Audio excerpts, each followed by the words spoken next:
हाय, hello, नमस्कार. बरं, कालच्या ब्लॉगमध्ये ना आपण आपली घरची कामं सगळी झाली होती आणि त्यानंतर असं डोक्यात आलं की ह्याचा पपुटा ना पोर्चमध्ये जातो आहे आणि जेवढं स्वच्छ केलं ना तेवढं सगळं म्हणजे मातीमुळं थोडंसं खराब वाटते. त्यासाठी काय केलं, बोर चालू केले आणि सगळं अंगण भिजवून घेतलं. पाणी पण लवकर येत नव्हतं आणि त्यानंतर जायचं होतं आम्हाला झाडाखाली आळी बनवण्यासाठी, कारण सामाजिक हिरीची पाळी होती आमच्यावरती. 8 दिवसातनं मला वाटतं 1 ते 2 वेळा येते आणि होता येईल तेवढं पाणी आम्ही झाडाच्या खाली मुरवावं असं ह्यासाठी आम्ही हे प्लॅन केलं होतं की झाडाच्या खाली आळी करायची. म्हणजे होता येईल तेवढं पाणी मुरलं की झाडं जास्त दिवस हायड्रेट राहतील. आणि खरं म्हणजे मला व्हिडिओ करायचा होता म्हणजे कार्यक्रमाचा, पण माझा मोबाईल मला सापडत नव्हता. त्यात लाईटही नव्हती, मोबाईल झाला होता स्विच ऑफ. मग आता काय करायचं, कसंबसं मैत्रिणीला मी कॉल करून बोलवून घेतलं होतं, कारण 4 ते 5 किलोच्या चपात्या बनवायच्या होत्या.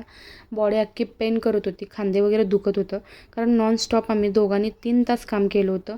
आणि मी लास्टपर्यंत मिस्टरांसंग जेवढं होता येईल तेवढं मला जसं जमल तसं मी करत होते. कारण मला ते शांत बसणं बिलकुल नाही आवडत, कारण आम्ही दोघांनी आता ह्या वर्षी आम्ही फिक्स केलं की आपण इथून पुढे शेती पण करणार आहोत, साईड बिझनेस. आपली आहे शेती तर का ठेवायची असं आम्ही दोघांनी ठरवलेलं. त्यानंतर 3:30ला सगळी वॉकरी करून घेतल्यानंतर काढले चिकू, कारण उद्या दुसऱ्या दिवशी मी लगेच सांगलीला जाणार होते.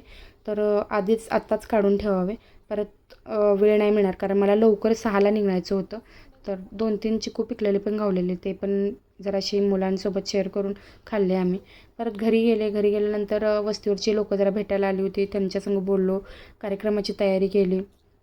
असे खूप साऱ्या गप्पा झाल्या, लिंबू सरबत घेतला आणि केली तयारी. कांदा वगैरे कापून, मसाला, टोमॅटो वगैरे असं सगळी तयारी केली आणि 5 किलोचं पीठ जे होतं ते मळलं. बरं, ह्याला 5 किलोच लागतं पीठ ह्या कार्यक्रमाला.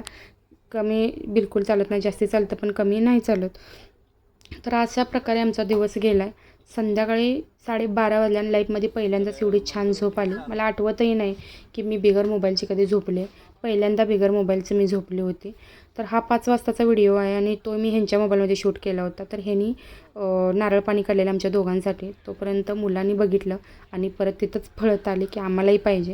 म्हणजे एक नारळ आम्ही 6 ते 7 जणांनी पिला होता, एक घोट. तर खूप छान वाटलं गावाला येऊन आणि चेहरा खरंच खूप डल झाला होता उन्हात काम करून. पण संध्याकाळी झोप मात्र खूप छान आली होती. तर उद्या भेटूया आपण. सकाळी मी कशी गेले लवकर उठून घरची कामं आवरून सांगलीला, आणि परत मला त्याच्या दुसऱ्या दिवशी माघारी यायचं होतं. तर फर्स्ट टाईम मी पहिल्यांदा एवढं प्रवास केला होता. बाय.